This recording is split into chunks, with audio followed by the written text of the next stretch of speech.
Hello and good evening. Welcome back to another episode of Ending Well with Minnelle. I am Minnelle Williams. I am the pre-planning funeral director at the New Haven Funeral Center. And I'm really happy to be here with you sharing another great conversation. This one is very close, near and dear to my heart. I don't know if many people know this, but I've also studied to be an end-of-life doula. So kind of learning about caring for somebody at the ending of their lives. That's something that I became a little bit more passionate about, and now I am going through the process with.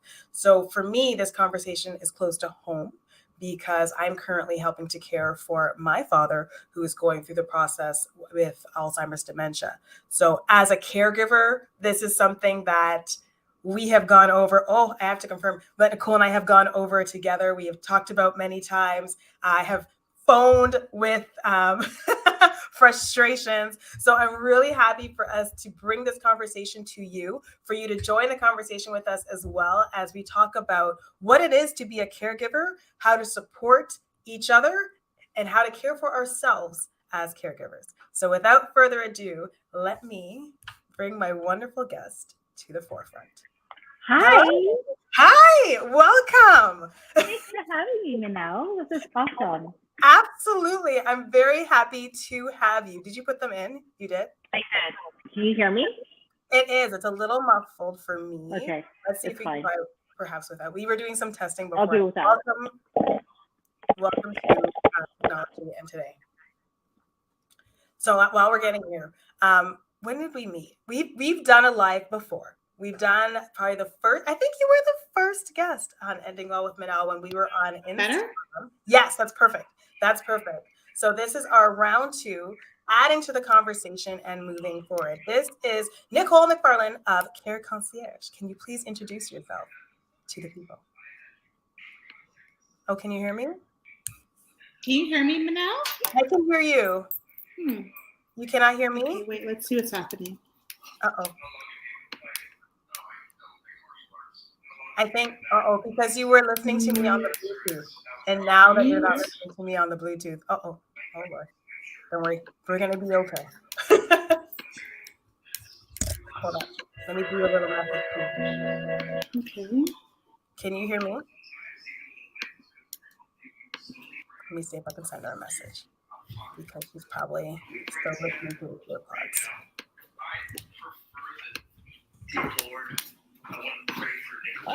Can you hear me?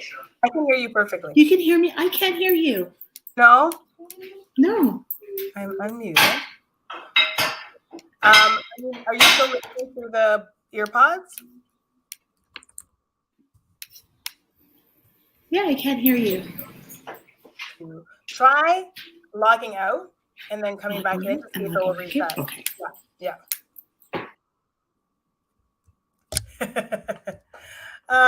I love technology. I think since this pandemic, we have all started to learn and become much more accustomed to virtual sessions. And now, remember in the beginning, we used to, when things like this happened, we'd get all nervous and think, oh my goodness, it's not working. How do we fix this? In this day and age, we're just like, oh, it's tech. We'll be back. Everybody have a tea. So please feel free to grab your tea and then join the conversation. We're going to talk about a couple of things. So let me give you a heads up. So we're going over, first of all, who is a caregiver? What is it to be a caregiver? Because I know a lot of us difficult to identify as a caregiver. Yes? Okay, here we go. She's here. Voila, you can hear me? I can hear you. Yeah, perfect. Okay, we got this. Hello. Round 2. Yes. Welcome to Ending Well with Minnelle. Yes. Thank you for having me, Minnelle. This is amazing. Oh, my pleasure. Thank you for being on. Can you introduce yourself to everyone for me, please? So my name is Nicole McFarlane. I am the founder of Concierge. So Concierge is a boutique, a boutique health support agency. So their main focus is to support caregivers and seniors through the aging at home or the aging journey or caregiving journey. Some of the services we do provide mainly is caregiver support and wellness checks for seniors at home. Okay, I love that. Wellness checks for seniors at home. Yes. So that Yeah, we're going to get really, into what you do, but I do want to hear about what that is. so that really is more focused on, like, there's some seniors who can't get to the doctor. So it's just more of a go-between between the senior and their doctor. It is just a check-in, so head to toe vitals, psychosocial, how are they living, cognitive testing, and then report that off to the doctor. Because for some families, it's quite difficult to get their loved one out, whether it's once a month so this depends on what the family needs. It could be weekly, it could be once a month, it could be every other month, and then just that go between myself and the doctor and the family. So they just kind of have a baseline of how the patient's doing at home. Okay, perfect. Actually, that leads right into where we're starting Oh. the question. So if somebody is noticing, right now, we'll use the example of perhaps dementia, right? We're noticing that, mom is forgetting some things, we're noticing a few things, and we want to start having the conversation. We don't even know where to start, right? So I know that for some people, to try to get a parent assessed, to try to get them to go to a doctor to talk about these things can be really difficult. So I see how that would fill a gap automatically. But what are the first steps people can do when we start noticing some changes with our parents?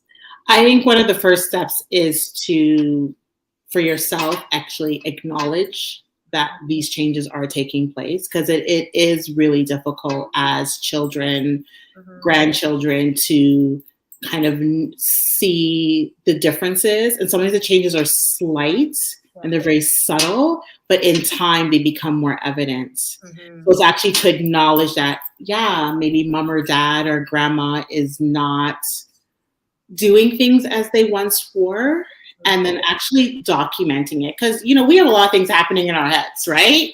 Yeah. So I think a good place is to always take documentation, whether it's in your phone or a little notebook.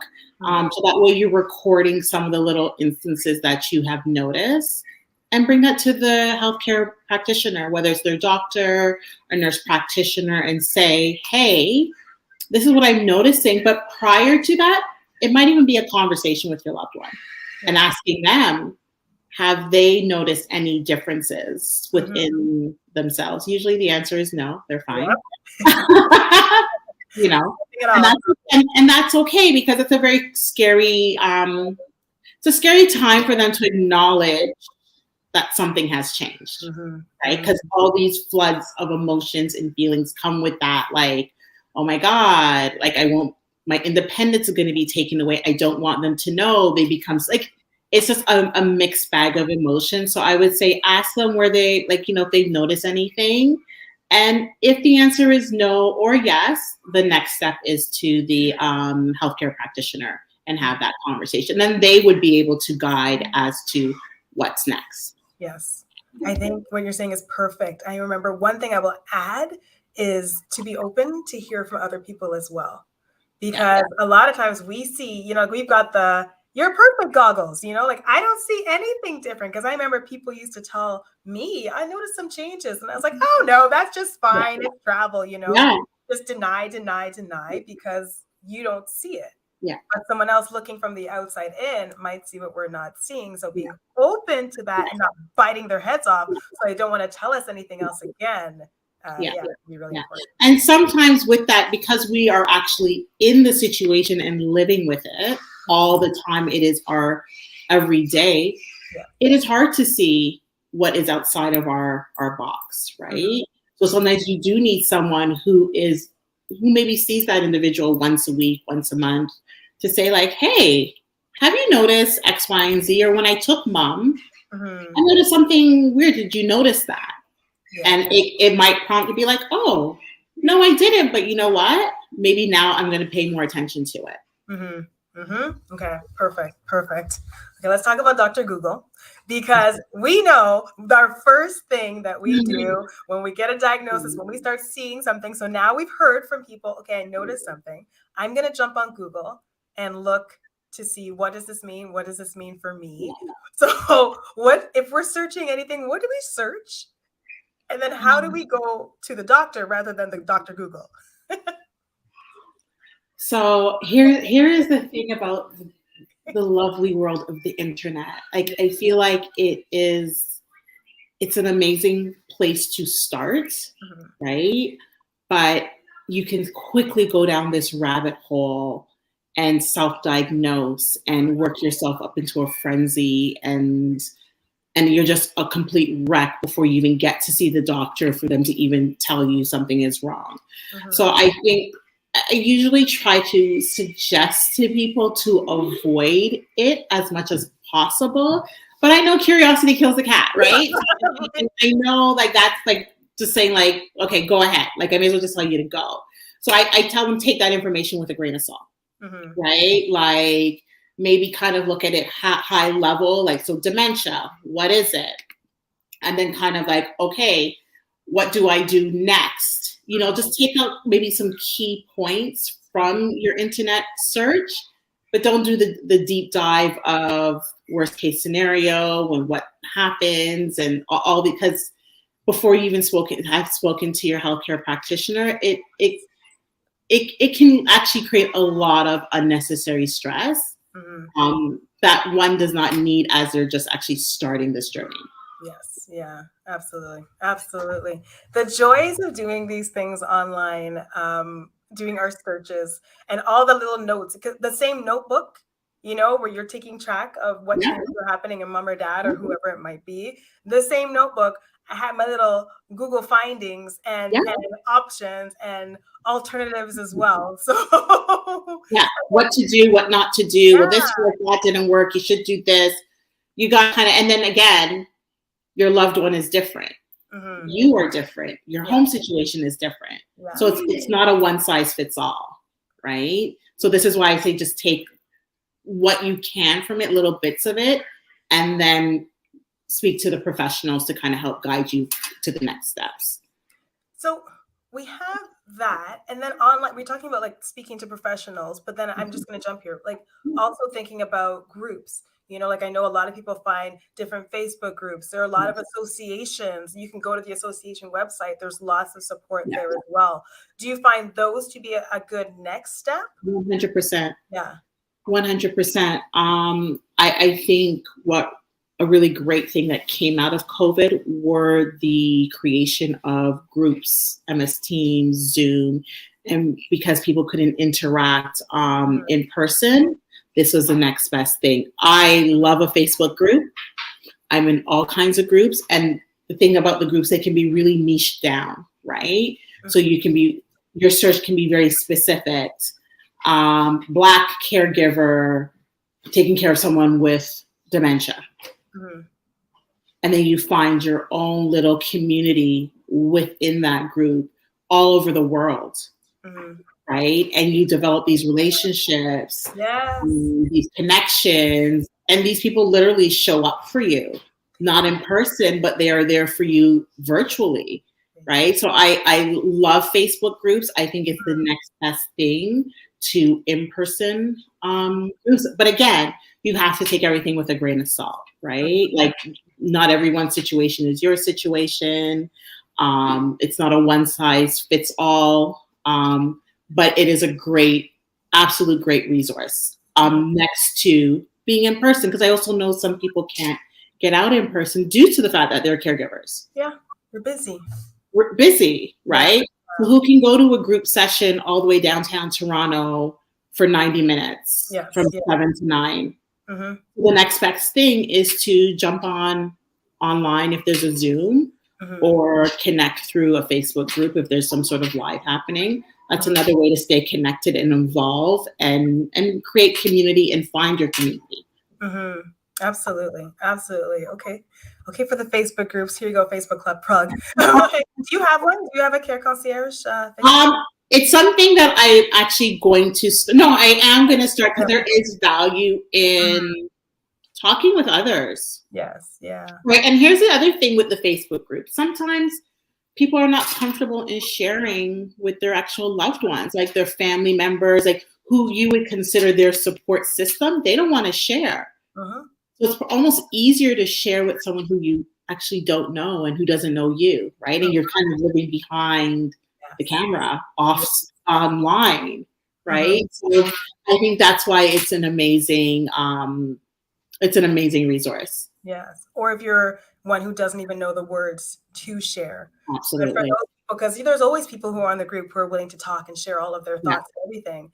And then it's the same question that you had. They're expressing the same thing that you're feeling. So you get you get to have the support that they got just by reading, and you can search that at any time and have that resource, which is also a beautiful thing. Yeah, absolutely. Here's to the communities.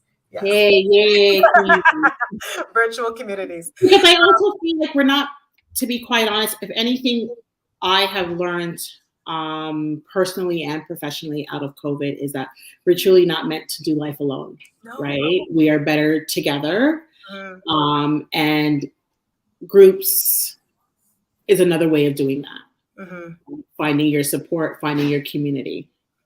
And that our world isn't as big as we thought, or isn't as small as we thought. Exactly. It's beyond us. Yeah. Right?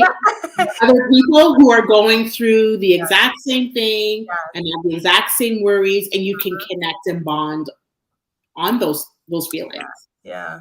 Well, I love it. I love it. And the next thing you know, years down the road, we're having meetups, we're having vacations together, we're doing all of those things. There you go. New family, new connections. Yeah. Absolutely. Absolutely. So one thing that I know, and I don't know if you heard me when I was doing my intro, I still have a little when I say it, but we talk about who identifies as a caregiver, because, and this is a big one, because I know a lot of us will think a caregiver means somebody who is at home, taking care of the loved one, doing all the thing, no sleep, changing Pampers, everything. That is a caregiver. Right. But that is not the case. No. So I'll give you the definition from the scholars. A person who provides direct care as for children, elderly people, or the chronically ill. So you and I recently talked about this. My son, my oldest son, Quadre, he's 23. He is living with autism. It's a spectrum. He is on the, and I don't like labels, but he is, the best way to put it, he is on the higher end of the spectrum. So he is relatively independent, but on the back end, I have to organize a lot of things. Social programming, finances, at one point, how to take public transit. I didn't identify as a caregiver, to be quite honest, until recently. Yeah. Like I really had to sit with it and be like, wait a minute. Yeah. I am a caregiver. So a caregiver can look like anything. It can look like the hands-on, day-to-day care, head to toe of someone. And it could also look like managing someone's affairs on the back end. For the rest of their lives or for a period of time. As they move through illness or, but anybody can be a caregiver. There is no look to a caregiver. And talk about why is it important for someone to identify that way? Because it's a really important job. Yeah. Right? It's a really important job. And if you don't acknowledge that, it's almost like you're kind of undervaluing yourself a little bit. Yeah. Because to be quite honest, for me professionally, our healthcare system would literally collapse if it wasn't for caregivers. Because there are caregivers who don't even access our services, right? The services that are free to them, they privately pay for everything. The only thing they access is the doctor because that's through OHIP. But they don't access home care. They don't access any supports or groups. They privately pay for everything. Now, I think if they didn't have the means and you took that person away, depending on the level of care that the person they're caring for requires, that now becomes a government concern. Like that's something that the government now would have to take in and manage. So caregivers literally make our healthcare system evolve and maintain how it is. It's not perfect, but caregivers do have a big role. And I think it's really important for caregivers to acknowledge that they're a caregiver, own it, and recognize that they're doing a lot of good work and a lot of hard work. And not everyone can also be a caregiver. Has the capacity to do that. Yeah. I think you hit the nail on the head right there. because to call yourself a caregiver means that I'm doing a job. And therefore, I can get supports, I can do things, I can reach out. Whereas if not, if I just identify as a spouse, or if I just identify as a child, then this is my job. This is what I have to do. Like, it's not something I'm doing for, you know what I mean? Like, it's not that I'm doing something for someone. It's like, now it's just, I just have to keep giving everything that I have until I'm completely depleted. Yeah. Whereas that's not necessarily the case. Right. There's so many supports. So on that, let's talk about some of the supports that are available to people. Yeah. Because if you're in that part where you're giving care but not getting support, what can you take advantage of? Oh, so I mean, the big one is home and community care, right? So that's government funded services. As an Ontario citizen, you have a health card, you're able to access home and community care services. So that looks like personal supportive services, so bathing, personal care, grooming, occupational therapy, so for equipment, physio for mobility, dietitian for any nutritional needs, social work, physiotherapy, access to long-term care, system navigation. So that home and community care really is a big part of a big support to caregivers, because they're kind of the hub, and there are things that they can connect you and system navigate you to. Day programs, support groups, geriatric outreach. There is so many things that they have access to.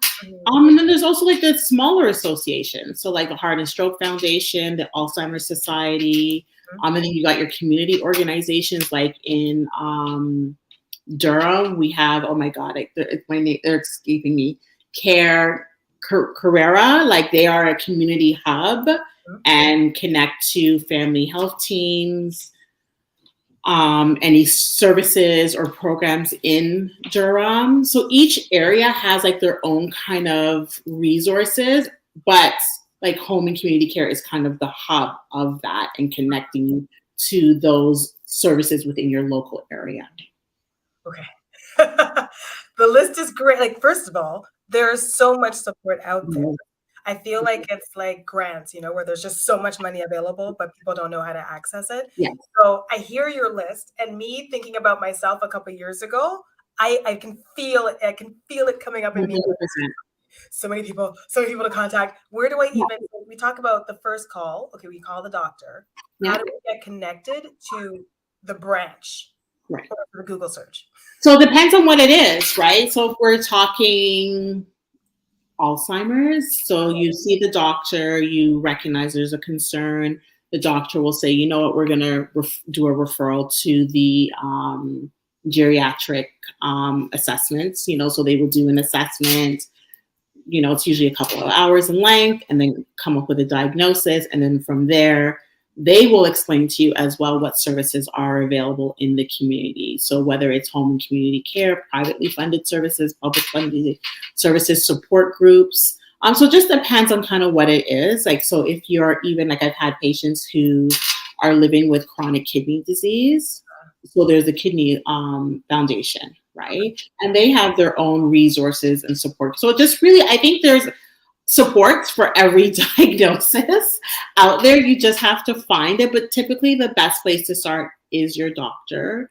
Having that diagnosis is really, really important, because then you kind of know which way to go, right? You know how to now do the Google search, because now you know kind of specifically what you're looking for, as opposed to thinking this is what it is, which leads you down this windy road, as opposed to, I know this is what it is, this is what the diagnosis is, so here is the chain of command, like here is the next steps that I should follow.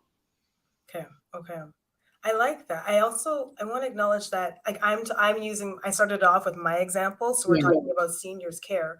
But there's a whole spectrum of people who need care. As you're saying, your son is a younger person. Right. So there can be care for a longer period of time. There can be care for shorter periods of time. We talk to insurance people about critical illness, disability, all those kind of things to help somebody in any age, at any time, or for any amount of time that they require care. There's always support. It's just a matter of reaching out to try to find out. Reaching out, finding out, Mhm. and also willing to accept Yeah. the support too. Mhm. That's a big one, especially for our community. Yes. That is a big one, is to be willing to accept the help. Talk about it. Talk Yeah. about it. Challenging. Our community, it's really challenging, but I think it's challenging for a lot of couples that I have. Sometimes the spouse doesn't want to kind of let go of that control, so they know, like, there's complaining to you that they're burnt out, and I'm saying, well, here are a list of services that you can access. Here's what we can provide as care concierge, and it's like, well, no, I'm fine. Yeah. And it's like, no, you're not fine. So it's almost kind of, you have to figure out where to meet people where they are. So you don't want to apply too much pressure, but I do believe knowledge is power. So you literally want to say, well, here's the information. Go off and digest it. Yeah. Let me know what you think, where you're at. Do you need me to come with you to check this out? Because maybe it just might be simple as, that actual physical support of, hey, there's this day program, or, there's this private group I'm not sure about. I don't want to go alone. Do you mind coming? Absolutely. And then it's like, okay, we've checked one thing off the list. So now we're inching a little bit closer, to the goal that we want, which is to alleviate some of that burnout. I want to understand, and I want to provide support, especially for our seniors, especially for Black seniors, or any really. A lot of like the mental health support is something that I think is lacking for seniors, because it's this saying, like, I'm fine, I don't need your help, I'm fine, I'm going to internalize everything that I'm feeling, and I'm just going to keep pushing. Whereas if I was able to talk to you about the fact that you don't have to carry this weight, maybe you'd be more likely to actually accept services. But I'm going to have to do more research into finding out if there are specific services that provide mental health support for seniors, right? Like, that's something that. So it does exist, but if we're going to niche it down for us, if you find it, let me know, please. If you're out there and you're watching this and you know of anybody that does, please share it with us. Yeah. Right? Please share with us. I think that is really important. I think a good place for us to start with our seniors is for the caregivers or the person providing care to look like them. Mm-hmm. There's a certain comfort level. I think that goes with anyone who isn't born here, they come from Italy, China. I think there is a comfort level in having someone who is providing the care that looks like you, that speaks your language, even possibly culturally. There is that comfort level. Is it a realistic option to expect that, especially when you're accessing government-funded services? No, right? You can look to privately pay for that. But I think that's a good place to start, is to say, okay, maybe the caregiver or the person providing that hands-on care to mom, if they can just understand a little bit about her background. Yeah. Because that might make her comfortable, right? And you can ask for that.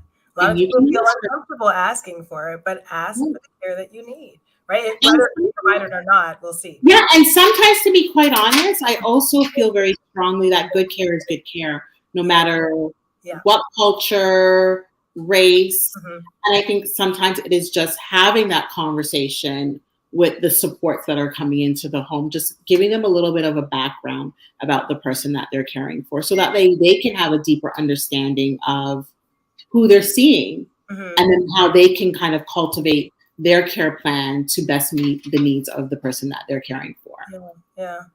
Oh, can we just for a second talk about how difficult, and you provide these services, so thank you, how difficult it is to have consistent people. Because I know if we're accessing government provided services, then you most No. likely you're not going to have the same person coming. Yeah. If you're looking for private services, then maybe you can.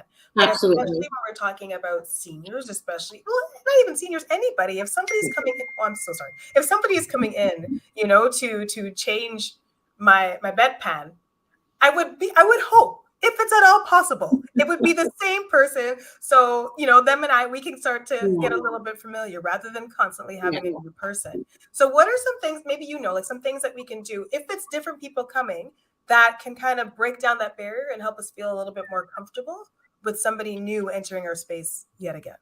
So I think it's really important if there is a government funded provider coming in, it would be seeing if it's possible, depending on the level of support, to have maybe a pool of people coming in and providing the care, right? So if it's a high number of personal supportive hours, the ask could be, hey, like out of these hours, you know, maybe can we have 3 people come in, so that way you get used to them, the person that's receiving the care gets used to them, they get used to the household and everybody, and then everyone's comfortable, right? The next thing is to review the care plan with everyone that comes into the home. So the needs, how to do things, have it documented, so that way literally if there is a new person that comes into home to provide care, they read the care plan, they should basically have it, they should know based on that care plan what their responsibilities are. Yes. I have a question. Can you please explain what a care plan is?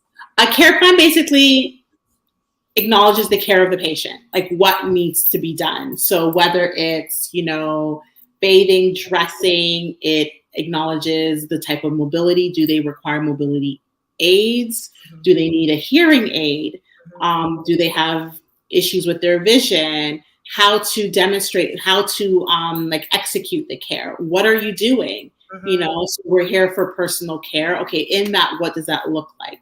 Bathing, grooming, shaving, hair washing. So it literally breaks down the care that this person needs. So anyone new, so it's no different than as a nurse working in the hospital, I get report. I get report for a patient that I haven't seen before. The nurse tells me that, you know, during their shift, this was the report. I walk off and now read the care plan. You know, I read the care plan, so I get there, I know their diagnosis, age, who the doctor is on call. Okay, this is what this person requires. Okay, they've improved. Here are the goals of care, right? So maybe we're doing, you know, walking daily with assistance. The goal is for them to be able to mobilize independently. So, a part of my role is to execute that. So maybe on my shift, I'm going to get them out of bed and walk with them. For, you know, 10, 15 minutes.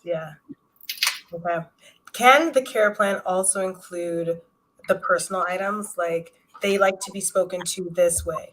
They like to be touched here or not. They like this stuff. You're going to put on this music, put on this. Absolutely. 100%. Yeah.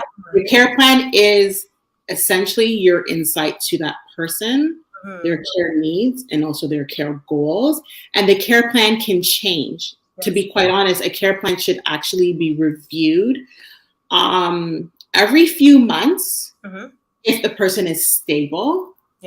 But if there is a change in medical status, it should be reviewed after that. So someone goes into hospital, they are, you know, congestive heart failure, they're discharged home, the care plan should be reviewed and changed to reflect that, who they are today. Because the care plan 3 months ago may not be reflective of their needs today. They may be worse, they may be better. So it does need to be adjusted. Okay. I think that's a huge. All I'm thinking of myself right now is I need a care plan for me right now. If I should, and we do it. We do it for ourselves. Right? Oh, I'm going to the gym. I'm going to lose. My goal is to lose 15 pounds. Oh my God, I lost 15 pounds. Well, now I want to lose 20. What do I got to do? What do I got to eat? Like we do it on our day-to-day for ourselves, but we don't call it a care plan. Yes. Right? We do it every day, like how we're going to navigate this project, how we're going to execute this. We do it, we come up with our plan, and here's a little checklist, and here's how we're going to do it, and what's the goal. And we meet that. Okay, we change the care plan, or this doesn't work. Okay, let me do something else. We do it every day. We just don't call it a care plan. Okay. Yeah. Well, that's easy to create. Caregivers, this is our homework for tonight. Real quick one, just a real quick voice note that I have become a huge fan of voice to text. Everything. Google Doc, voice to text. Do it while you drive. Just talk to it. You can edit it later, but at least it's written down. This is true. Then having the I think it's going to make it easier. So people have to figure out what works for them, right?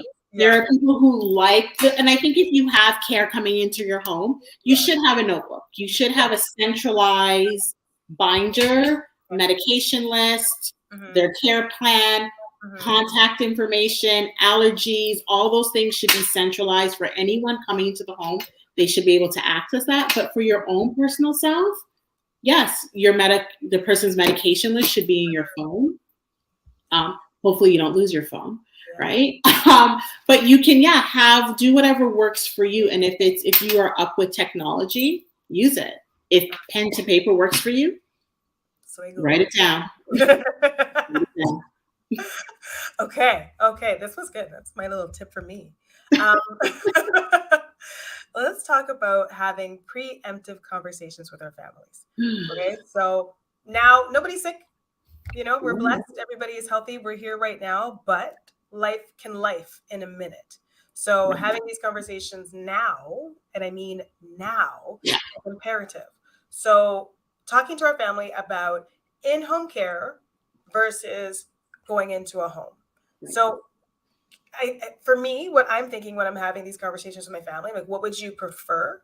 But what are also the implications when it comes to us at home?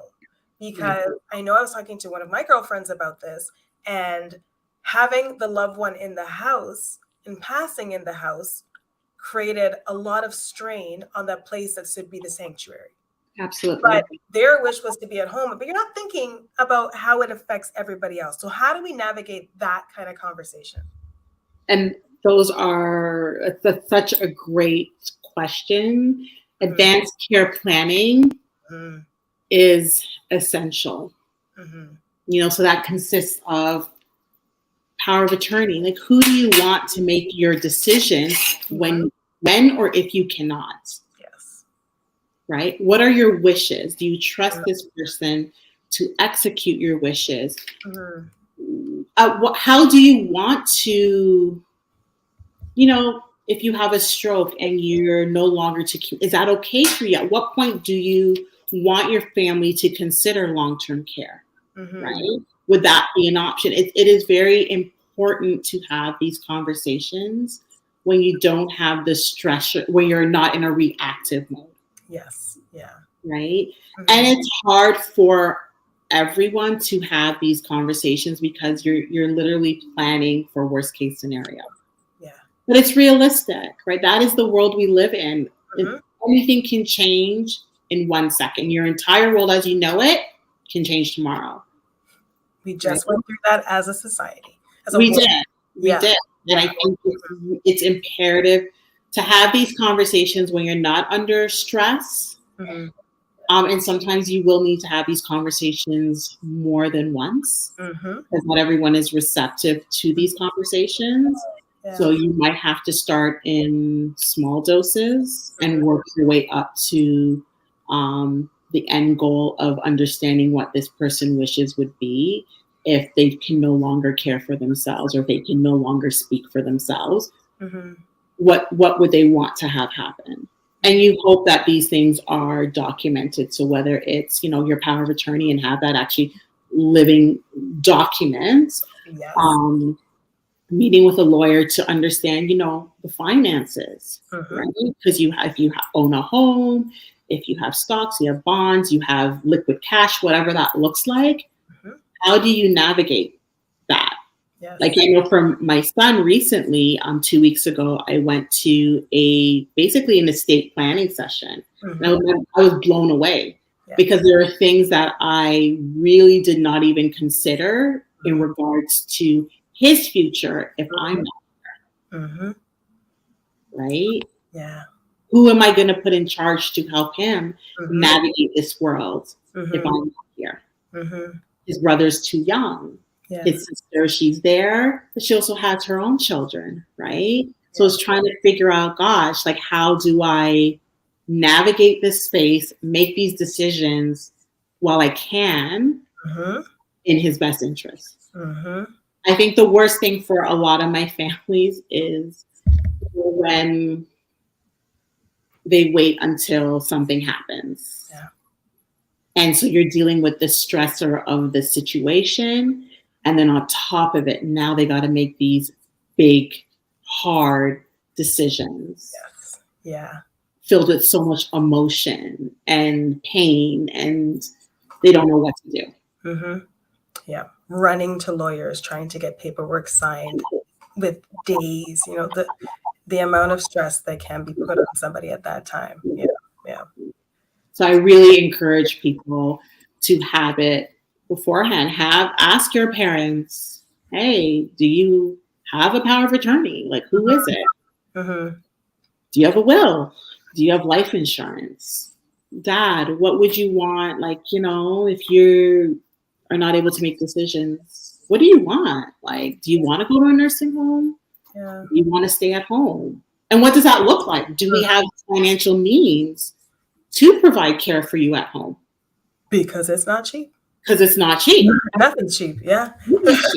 Yeah. And the reality of it is people have to really look to combining government funded services and accessing those supports, but also privately paying for something. That's just what it is. It is what it is. Yeah. That's just how, in order to kind of take care of someone at home, it needs to be a combination of things. Okay. I love your passion. I love the passion you have for this, the passion you have for caring for families in these times. It comes through. Like, I think once you've experienced it, once you've seen enough people go through this process, it just becomes, I want to yell it from the rooftops. Yeah. Yeah. Because we don't know. We don't know what we don't know. And we don't know what we don't know. And I think and it's okay not to know. It really is okay not to know. I think what needs to happen is just to be open and openness to find out. Yes. Right? It is okay to receive the information and be like, ooh, I can't make a decision today. That's okay. Yeah. Walk away, think about it, talk about it with your family, and then come back and be like, okay, this is kind of what I want to do, or ask more questions. Yes. Yeah. Tell us about you. How do you help? How is Care Concierge here to help?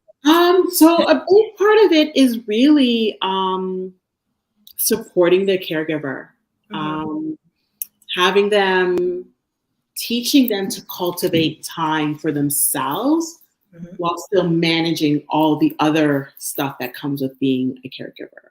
So a lot of my clients are the children, and they are, professional people, but also need, kind of a little bit of hand holding in terms of navigating the next steps, kind of building a plan of what to do next based on whatever their loved one is dealing with.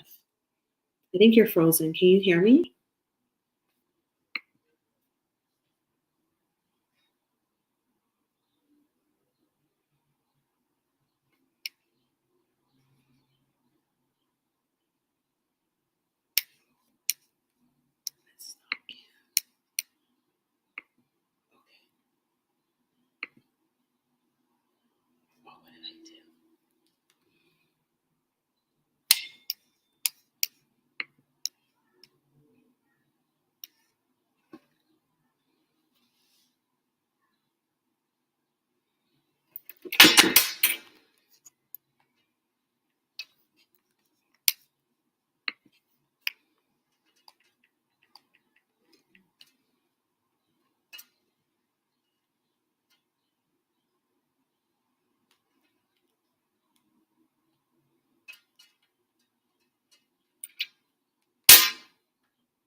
Let me try logging out and leave studio.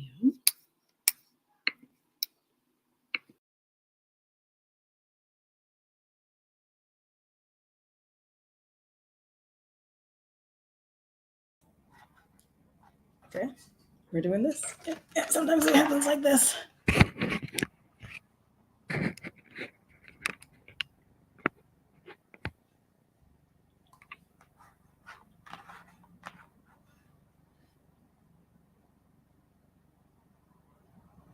Oh, we on?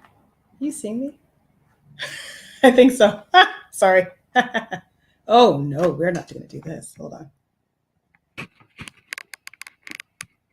Okay, hold on. This is fun. That will do. Hi. Hold on. Okay, before you go, Minnelle, how do people see this? Like, you want to watch this right now? Hold on. Yeah, I can. So we're still live. Sorry, everybody just saw my house. They just saw my whole process because my computer just died. It just crashed and said no more internet or anything. So lucky for me, I have two computers. So I'm on the other one right now. Okay. My apologies. That was all on me. Hi. Okay. Hi. Me just coming back here. Welcome back.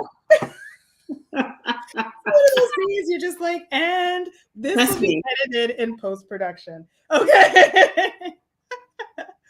All right. So to make it easy on me, and if you're watching, I apologize because that was fun.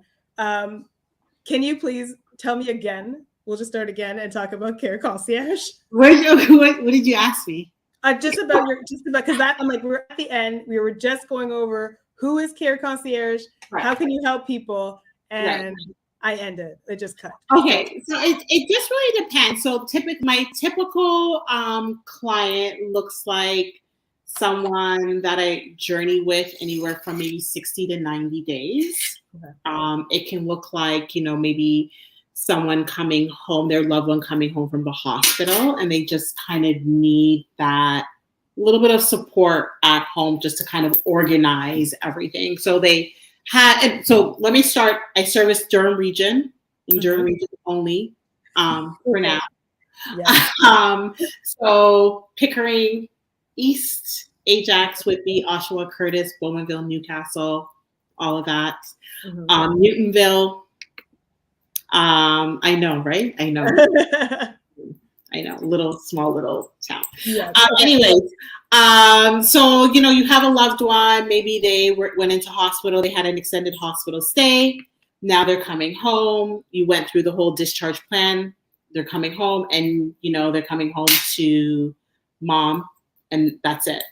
Mm-hmm. And mom is completely freaked out about how she is going to manage their care, all the services coming in, so we can come in and kind of put in a nice little package. Okay. Like really map out what's going to happen on a day-to-day basis, create that folder of contact information, community supports that are coming in, who you need to contact if you have any questions, pharmacy, we can pick up the medication, we can help that person get settled in to their home, because when it's coming home, especially if you had an extended hospital stay, it can be frightening. Yeah, yeah. Right? You've been in hospital for like 3 weeks or beyond. Mm-hmm. That's become your new normal. So now you're coming home. This is a new normal again, because now you're coming home and maybe your mobility is different. Maybe you're no longer residing on the upstairs. Now you're on the main floor. Your spouse or children are anxious. Mm-hmm. Because now they don't know what to do. So we come in and just kind of package it all up, ease the anxieties, help them just kind of settle into this new normal. Yeah. And just like the anxiety is normal and just reassure them that this is normal. But as things go on, as the days and weeks go on, it's going to disappear. Mm-hmm. And you're going to establish a routine.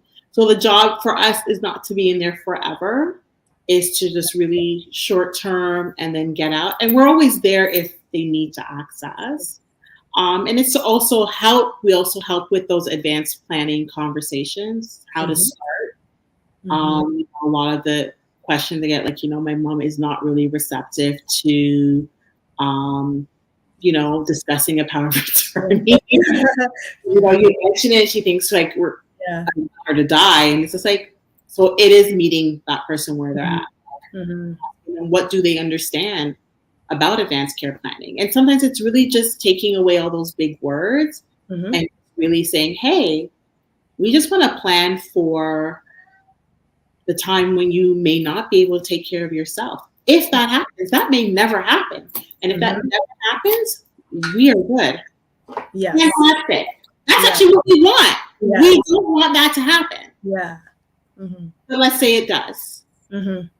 What do you want this to look like? Like, I want, usually the conversation is, I want you to be able to participate in your care before you actually need the care. There you go.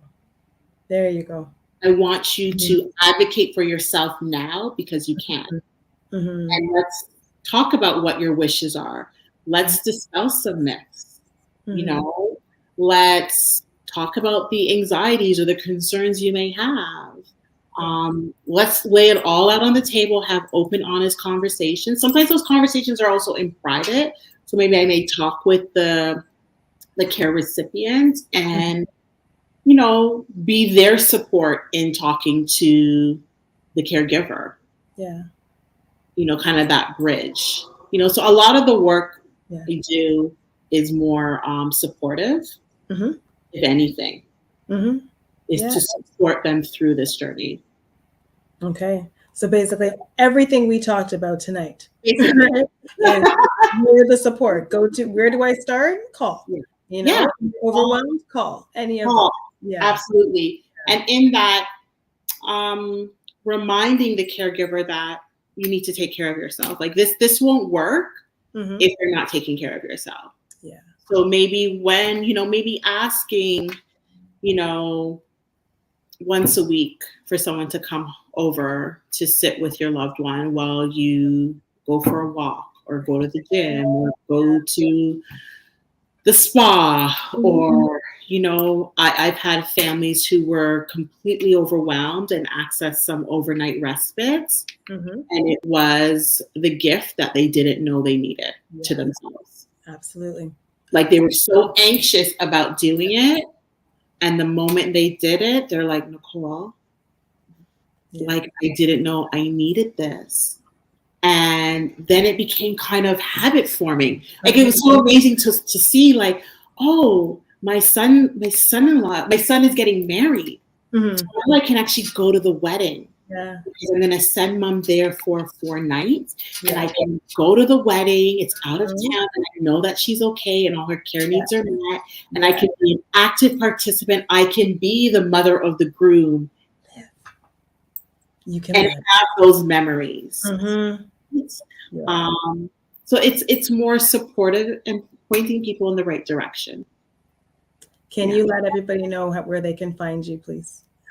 So going through a little bit of a website refresh, but it is www.careconcierge.ca, and my email address is info@careconcierge.ca, and I'm on Instagram at careconcierge.ca. All right. Thank you. Thank you so much. I know we went a little over time, but I'm going to call it technical issues. Right.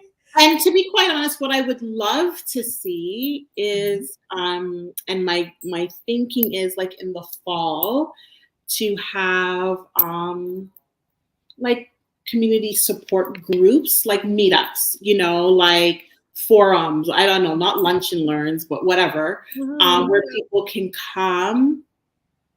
Just kind of giving them an overview of what is available. A space to don't know. Absolutely, a space to share, talking about the services you provide, New Haven, how to access those things. If anyone can just walk away with a sense of A, I'm not alone in this, and B, there are services out there that I can access, paid or free. Yes. I feel like we've done our job. Done. And that's the goal, like towards the end of 23, is to have these community meetups so people can just feel like, you know, they're not alone in this journey. Yeah. Love it. Love it. Love it. I'm looking forward to it. Looking forward. All right. All right. Thank you. Thank you for joining us tonight. I will be, of course, chopping this up and putting it on all the socials, so you'll be able to get it all throughout. Next week, I have Lorianne. Sorry, I had a moment. I have Lorianne. We'll be talking about transferring estates, kind of what you were talking about, learning about trusts and transferring your estates to your loved ones with a tax professional, because it is the season. It is the season. Thank you. Have a good night. All right. Well, thank you. Have a good night. Hold on.